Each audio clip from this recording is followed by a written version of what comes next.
L'aplicació Línia Verda us permet enviar directament als serveis municipals de l'Ajuntament qualsevol incidència que veieu a la via pública. Un cop us hagueu instal·lat l'aplicació, només heu de pulsar a la imatge de la pantalla principal on diu Nova incidència. A continuació podreu seleccionar quin tipus d'incidència esteu comunicant. L'aplicació aleshores es connectarà a la localització del vostre mòbil per poder informar del lloc exacte on es produeix la incidència.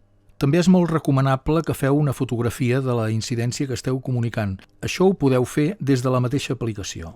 Després de configurar la localització i d'adjuntar la fotografia, podeu omplir en el camp d'observacions qualsevol altra informació que creieu d'interès per a l'Ajuntament.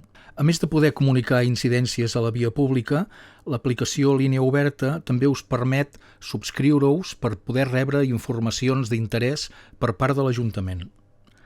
Per fer això, heu d'anar a l'apartat d'ajustos de l'aplicació. Quan cliqueu que voleu rebre notificacions informatives, se us desplega un menú amb diferents tipus d'informacions. Us podeu subscriure a aquelles que us interessin. Un cop fet això, quan l'Ajuntament enviï alertes o notícies a través de l'aplicació, us arribarà una notificació al mòbil.